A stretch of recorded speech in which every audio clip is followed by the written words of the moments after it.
प्रभु यीशु मसीह के मधुर नाम में आप सभी को जय मसीह की। आप सभी का आज की इस रविवार की आराधना में स्वागत है। आप सब जो इस वीडियो के माध्यम से परमेश्वर के वचन को सुनने के लिए, उस पर मनन करने के लिए तैयार हैं, आप सभी का इसमें स्वागत है। आइए हम परमेश्वर के वचन को सुनने से पहले, उस पर मनन करने से पहले प्रार्थना करें।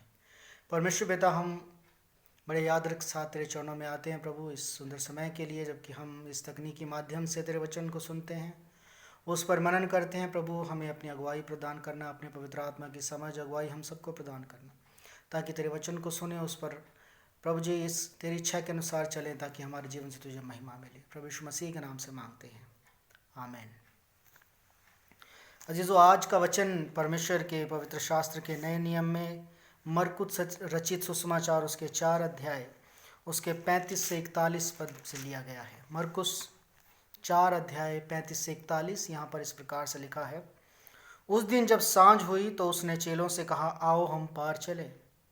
और वे भीड़ को छोड़कर जैसा वो था वैसे उसे नाव पर साथ ले चले, और उसके साथ और भी नावें थीं। तब बड़ी आंधी आई और लहरें नाव पर यहाँ तक लगीं कि वो पानी से भरी जाती थी, पर वो आप पिछले भाग में गद्दी पर सो रहा था। तब उन्होंने उसे जगाकर उससे कहा, हे गुरु, क्या तुझे चिंता नहीं कि हम नष्ट हुए जाते हैं? तब उसने उठकर आंधी को डांटा और पानी से कहा, शांत रह, थम जा। और आंधी थम गई और बड़ा चैन हो गया। और उनसे कहा, तुम क्यों डरते हो? क्या तुम्हें अब तक विश्वास नहीं? वे बहुत ही डर गए और आपस में बोले, यह कौन है कि आंधी और पानी भी उसकी आज्ञा मानते हैं। परमेश्वर के जीवित वचनों के पढ़े और सुने जाने पर हम सबको आशीष मिले। अजीजों, आज मैं परमेश्वर के वचन से आपके सामने कुछ बातें रखना चाहता हूँ। आज के हमारे आसपास के माहौल को देखते हुए, जिस संकट का हम सामना कर रहे हैं, ना केवल हम बल्कि पूरी दुनिया जिस संकट का सामना कर रही है, उस संकट ने, उस वायरस के डर ने, उस वायरस के खतरे ने हमारी ज़िंदगियों में बड़ी उथल पुथल मचा रखी है। ना केवल हमारी ज़िंदगियाँ बल्कि करोड़ों अरबों जिंदगियां हैं जो इस समय में उथल पुथल का सामना कर रही हैं। आप लगातार न्यूज़ में देखते होंगे किस प्रकार से जो मज़दूर लोग हैं अपने घरों को, अपने स्टेट्स में वापस जा रहे हैं। ये तो एक घटना है, और ऐसी बहुत सी घटनाएं जहां पर लोगों के पास खाने को नहीं है, लोग भूखे मर रहे हैं। ऐसी ही एक घटना जो परमेश्वर के पवित्र शास्त्र में मरकुस उसके 4 अध्याय उसके 35 से 41 पद में हमने पढ़ी, चेलों के जीवन में भी हुई। और ये घटना हमारे आज के जीवन की परिस्थितियों से काफ़ी कुछ मिलती जुलती है। यहाँ पर लिखा है, उस दिन जब सांझ हुई तो उसने चेलों से कहा, हाँ हम पार चले। शाम तक सब कुछ ठीक हो रहा था। यीशु ने अच्छे से प्रचार किया। यीशु ने नाव पर चढ़कर बड़ी भीड़ को प्रचार किया, और सब कुछ प्रचार अच्छे से हुआ, लोगों ने अच्छे से सुना। और लिखा है कि जब सांझ हुई, जब यीशु मसीह प्रचार खत्म कर चुके, तो उसने चेलों से कहा, आओ हम पार चले, आओ हम झील के पार चले। सब कुछ अच्छा हो रहा था। यीशु ने कहा, चलो हम पार चलते हैं। चेलों ने कहा, चलो, सरमन भी सब अच्छे से हो गया, प्रचार अच्छे से हो गया, अब हम आराम से पार पहुंच जाएंगे। लेकिन क्या हुआ? और वे भीड़ को छोड़कर जैसा वो था वैसे उसे नाव पर ले चले, और उसके साथ और भी नावें थी, बहुत सारी नावें थी जो यीशु मसीह के नाव को फॉलो कर रहे थे, और वो पार जाना चाहते थे, उस झील के पार। लिखा है, तब बड़ी आंधी आई। बड़ा सब कुछ ठीक चल रहा था, लेकिन अचानक से आंधी आ गई। ये परिस्थितियां जो आज हम देख रहे हैं, ये अचानक आती हैं, और ये ऐसी परिस्थिति है जो एक के बाद एक ऐसी परिस्थितियों को लाती है जो हमारे मन में अजीब सा डर, अजीब सा खतरा पैदा करती है। आंधी तो एक मुसीबत थी कि आंधी आ गई। आंधी के साथ क्या मुसीबत आई? अब हम नाव को कैसे कंट्रोल करेंगे? आंधी के उस नाव को कंट्रोल करने के साथ क्या और मुसीबत आई, क्या डर आया? कहीं हम डूब ना जाएं, हैं? हम बचेंगे कैसे? हम पार कैसे जाएंगे? बहुत सारे और खतरे इस आंधी के साथ उस समय में आ गए। लेकिन वहां पर लिखा है कि तब बड़ी आंधी आई और लहरें नाव पर यहाँ तक लगी कि वो पानी से भरी जाती थी। एक के बाद एक खतरा। आंधी आई, तूफान, पानी उछालने लगी आंधी, और पानी उछाल के जो थी नाव में पानी आने लगा, नाव जो थी पानी से भरने लगी थी। आंधी एक खतरा थी, लेकिन उसके साथ साथ और भी खतरे और भी डर जुड़े हुए थे। अजीजों, आज हमारे जीवन की परिस्थितियां ऐसी ही हैं। हो सकता है कि हम आर्थिक रूप से हम हर प्रकार से भले चंगे, लेकिन बहुत सारे लोग हैं जो इन इन इन मुश्किल हालातों में ऐसे ही खतरों का, ऐसी एक के बाद एक खतरे का, एक के बाद डर का सामना कर रहे हैं। पहले आया वायरस का खतरा, कभी हमें वायरस ना हो जाए। आज भी लोग इसी डर में जी रहे हैं, कहीं हमें कोरोना वायरस ना हो जाए। फिर धीरे धीरे जब लॉकडाउन हुआ, कुछ दिन खाने के लिए था, उसके बाद लोगों को डर लगने लगा कि अरे पता नहीं खाने को मिलेगा कि नहीं मिलेगा, चलो हम सारी चीज़ें स्टोर कर लेते हैं, घर में भर लेते हैं। हर हफ्ते, हर 10 दिन बाद पूरा का पूरा सामान घरों में भरा जाने लगा। बेचारे गरीब मजदूर जो घरों से दूर थे, अपने सेठ से दूर थे, वो इस डर के मारे कि अब हम कैसे जिएंगे, हमारी रोजी रोटी कैसे चलेगी, अपने घरों को वापस जाने लगे। कोई साधन नहीं था, लेकिन अपने घरों को उस खतरे से, उस डर से जो उस वायरस ने पैदा किया था, डर के मारे अपने घरों को पैदल ही जाने लगे।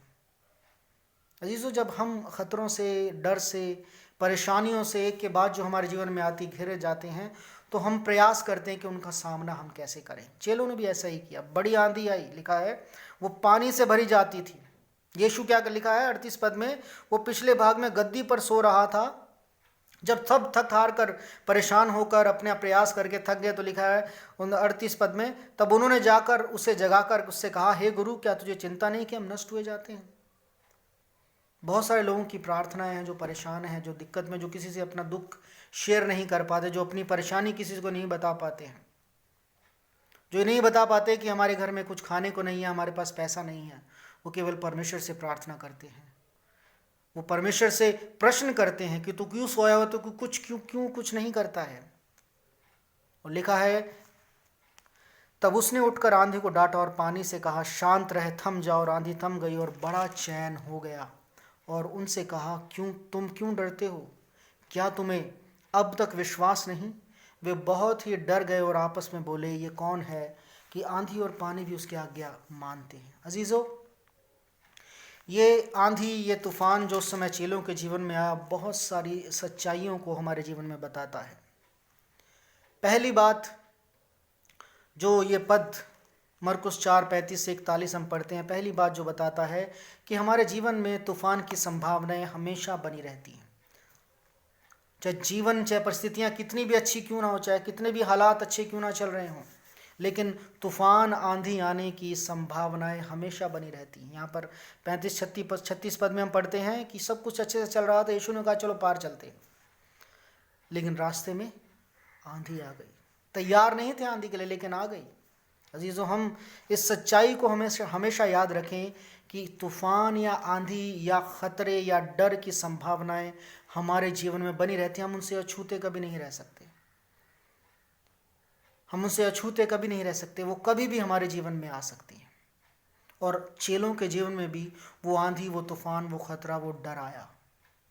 लेकिन हम हमेशा ये याद रखें कि यीशु मसीह का वायदा हमारे जीवन के लिए है, जो कि मरकुस उसके 4 अध्याय उसके 35 पद में हम पढ़ते हैं। 35 में लिखा है, आओ हम पार चलें। चाहे आंधी, तूफान, डर, कोई भी परिस्थिति क्यों ना हमारे जीवन में आ रही हो, लेकिन यीशु मसीह ने हमें पहले ही कह दिया है, मैं तुम्हारे साथ हूं, हम पार जाएंगे ही जाएंगे, हम पार जाएंगे ही जाएंगे। और अगर हम मरकुस उसके 5 अध्याय उसके पहले पद में पढ़ते हैं, लिखा है, वे झील के पार गिरासेनियों के देश में पहुंचे। इस आंधी को, इस तूफान को, इस खतरे को, इस डर को पार करके वो उस देश को पहुंच गए, उस झील को, उस आंधी को पार करके उस देश में पहुंचे, क्योंकि यीशु मसीह ने भी वायदा किया था। यीशु मसीह ने वायदा किया था। अजीजों, खतरा, परिस्थितियों, डर, आंधी, तूफान, हम हमेशा याद रखें कि यीशु मसीह ने हमसे वायदा किया है कि हम पार जाएंगे। अपने आप नहीं, अपनी सामर्थ्य से नहीं, अपने प्रयासों से नहीं। चेलों ने किया, थक कर हार गए, उसे जगाने चले गए कि तुझे कोई चिंता नहीं, हम परेशान हो रहे हैं। यीशु मसीह ने वायदा किया तो हमें पार भी ले जाएगा। और यहाँ पर मरकुस उसके 4 अध्याय उसके 41 पद में इस तूफान, इस आंधी के उद्देश्य के बारे में बताया गया है। मरकुस उसका 4 अध्याय उसका 39 पद लिखा है, तब उसने उठकर आंधी को डांटा और पानी से कहा, शांत रह, थम जा। और आंधी थम गई और बड़ा चैन हो गया। और उनसे कहा, तुम क्यों डरते हो? क्या तुम्हें अब तक विश्वास नहीं? इस आंधी, इस तूफान के आने का उद्देश्य मरकुस उसके 4 अध्याय से 41 पद में पढ़ते हैं। वे बहुत ही डर गए और आपस में बोले, ये कौन है?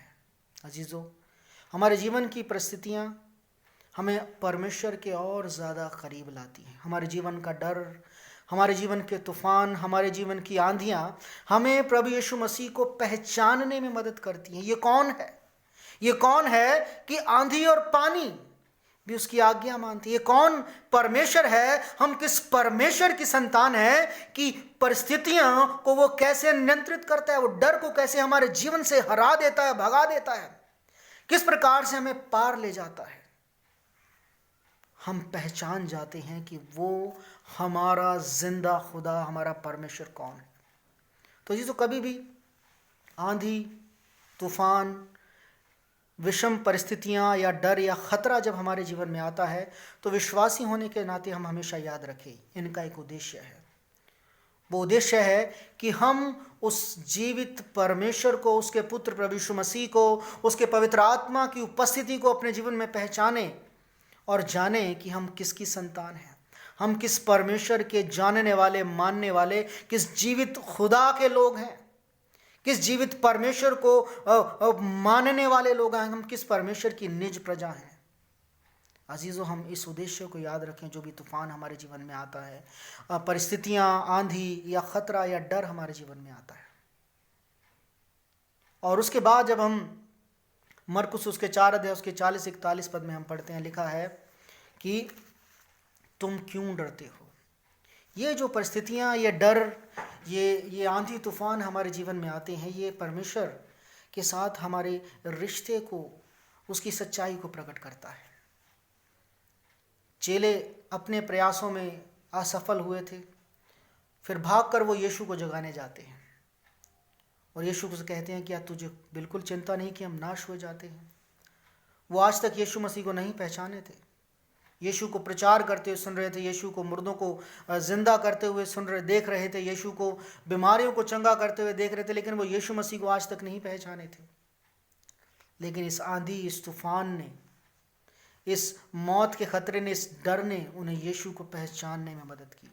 उन्हें ये समझाने में मदद की कि तुम किस परमेश्वर के पीछे चल रहे हो, तुम्हारा खुदा, तुम्हारा प्रभु यीशु मसीह, ये मसीहा कौन है।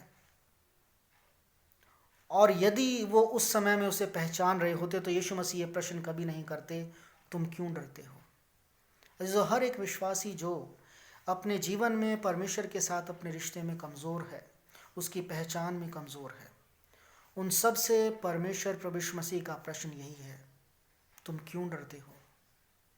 तुम मुझे पहचानो, तुम मुझे पहचानो, मैं कौन हूँ, मेरा अधिकार क्या है, मेरी सामर्थ्य क्या है, मैं क्या कर सकता हूँ। मैं स्वर्ग और पृथ्वी का परमेश्वर हूँ। हम अपनी प्रार्थना में कहते हैं, राजाओं का राजा है वो, प्रभुओं का प्रभु है, स्वर्ग उसका सिंहासन, पृथ्वी उसके पैरों की चौकी। हमें उस परमेश्वर के अधिकार को, उसकी सामर्थ्य को पहचानना कि वो कौन है। और अगर हम कई बार अपने जीवन की आसान परिस्थितियों में से जानने में असफल रहते हैं, तो ये आंधियाँ, ये तूफान, ये मुसीबतें, ये डर हमारे जीवन में परमेश्वर के साथ हमारे रिश्ते को नई परिभाषा देते हैं। ये कौन है? चेले भी कहने लगे, ये कौन है? उनके रिश्ते को नई परिभाषा मिली। ये कौन है कि आंधी और पानी भी उसकी आज्ञा मानते? तो हम क्यों उस पर अभी तक अविश्वास करते आए हैं? चेलों के साथ परमेश्वर के उस रिश्ते की परिभाषा बदल गई है चीज़ों।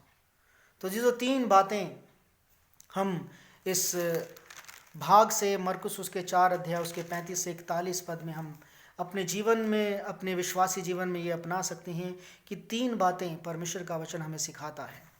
पहली बात है, मरकुस उसका 4 अध्याय उसका 35 पद लिखा है, आओ हम पार चलें। परमेश्वर का वचन हमें हमारे जीवन की परिस्थितियों से, हमारे डर से पार पहुंचाने का आश्वासन देता है।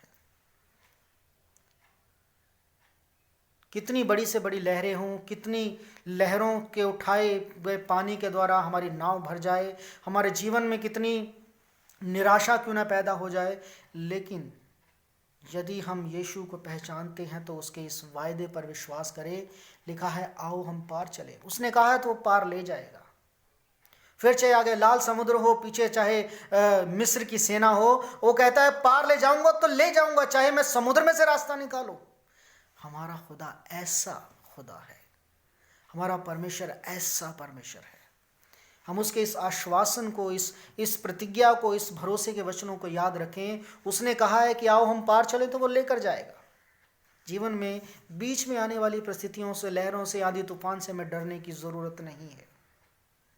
और दूसरी बात जो हमें परमेश्वर का वचन बताता है कि हमें इन तूफानों, इन आंधियों से, इन विषम परिस्थितियों से, इन डर की बातों से का सामना करने के लिए हमेशा तैयार रहने की ज़रूरत है।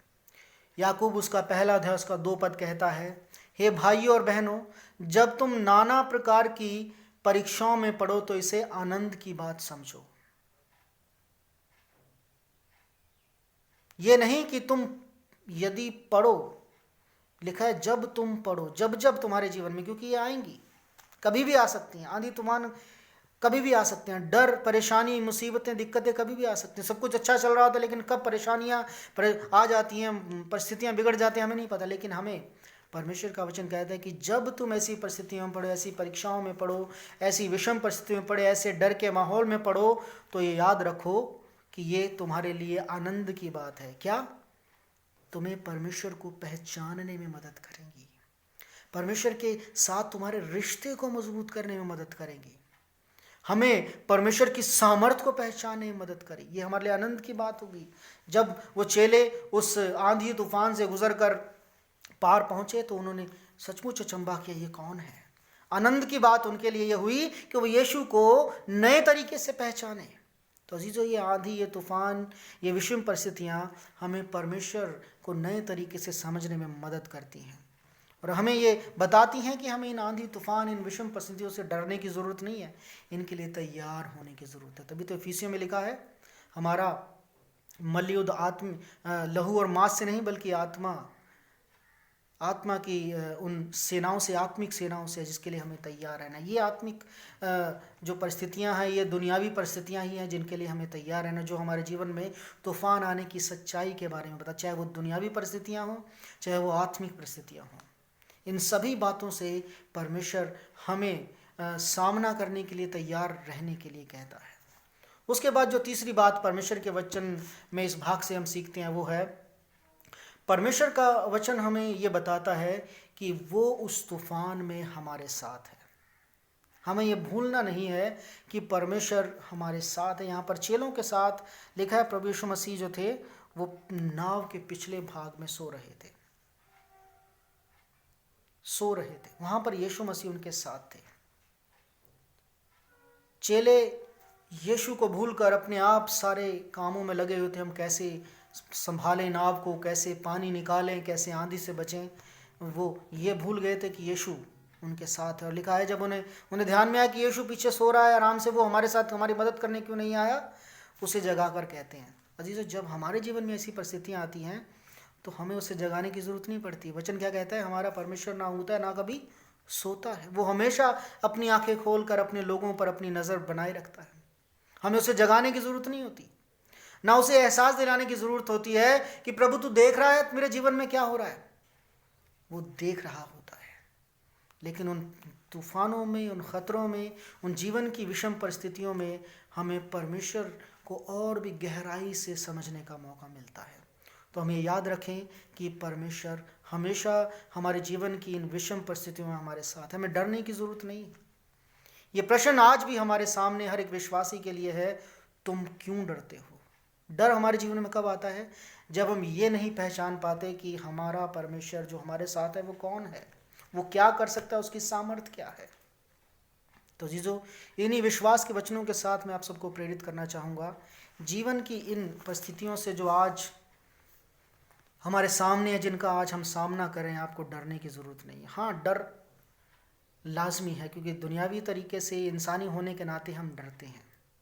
डर हमारे जीवन में आ जाता है, हाय हमें ऐसा ना हो जाए, हमारे परिवार को ऐसा ना हो जाए, हमारे साथ क्या हो सकता है, या हो जो ऐसी बीमारी हमें ना लग जाए, या हमारा खाने पीने का अरेंजमेंट कैसे होगा, अगर लॉकडाउन बढ़ गया तो कैसे हम अपने अपने अपने खाने पीने का, भोजन का अरेंज करेंगे। वचन कहता है भोजन की चिंता मत करना कि हम क्या पहनेंगे, क्या खाएंगे, स्वर्ग के राज्य की खोज करो। स्वर्ग का राज्य मतलब अपने जीवन में परमेश्वर के उस संबंध को पहचानो कि तुम्हारे संबंध की गहराई कितनी है। वो परमेश्वर जो हमारा जीवता परमेश्वर है, वह कौन है? जो हमारे साथ है, जिसने हमसे वादा किया है, मैं तुम्हें ना कभी छोड़ूंगा, ना तुम्हें कभी त्यागूंगा। इन्हीं प्रतिज्ञाओं के साथ मैं आप सबको प्रोत्साहित करना चाहूँगा कि परमेश्वर के उस विश्वास में बने रहें, डरे नहीं। अगर डर जीवन में आता भी है तो आप ये घोषणा करें कि मेरा जिंदा खुदा मेरे साथ है, उसने मुझसे वायदा किया है कि आओ हम पार चलें, वो हमें पार लेकर जाएगा। इन जीवन की परिस्थितियों से, इन आंधियों से, इन तूफानों से, इन डर के वातावरण से, इन बीमारी के माहौल से परमेश्वर हमें पार लेकर जाएगा। और जब हम पार पहुंचेंगे तो हम परमेश्वर का धन्यवाद करेंगे उस आनंद के साथ, उस नई पहचान के साथ जो परमेश्वर को हम पहचानते हैं, और परमेश्वर का जय जयकार करेंगे। आइए हम प्रार्थना करें। परमेश्वर पिता, हम धन्यवाद करते हैं तेरे पवित्र वचन के वायदों के लिए, जो हमें ये याद दिलाते हैं, स्मरण दिलाते हैं कि तू हमेशा हमारे साथ है। जीवन की परिस्थितियाँ चाहे कितनी ही बिगड़ जाएं, लेकिन तू कभी भी हमारा साथ नहीं छोड़ता। तो प्रभु जी अपनी सामर्थ्य हाथ से हमें संभालता है, अपनी अगुवाई हमें प्रदान करता है। और जीवन में चाहे आगे कितना बड़ा तूफान हो, आंधी हो, लाल समुद्र हो, पहाड़ हो, प्रभु जी तो हमें उन सब से पार ले जाकर अपनी सुरक्षा में बनाए रखने कि उस वायदे को पूरा करता है। तेरे इन बेटे बेटियों को जो आज तेरे सामने सिर नबू हैं, यदि इनके जीवन में ऐसा कोई डर है, ऐसी कोई विषम परिस्थितियां हैं, ऐसा कोई खतरा है, ऐसी कोई आंधी, ऐसी तूफान है जिनका ये सामना कर रहे हैं, और उसके कारण प्रभु जी डर इनके जीवनों में है, तो प्रभु जी होने दे, अपनी पहचान इनके जीवनों में जाहिर कर, ताकि ये जाने कि ये कौन खुदा है कि आंधी और तूफान भी इसकी आज्ञाओं को मानते हैं। प्रभु हम सब अपने आप को, अपने जीवनों को तेरे हाथों में सौंपते हैं, और इस विश्वास की दौड़ में, इस विश्वास के जीवन में तेरे साथ चलते, हर एक बात में तेरे नाम से विजयी जयवंत होने के लिए अपने जीवन को तेरे चरणों में सौंपते। इन प्रार्थनाओं को प्रभु यीशु मसीह के नाम से मांग लेते हैं, आमीन। परमेश्वर आप सबको आशीष दे, आमीन।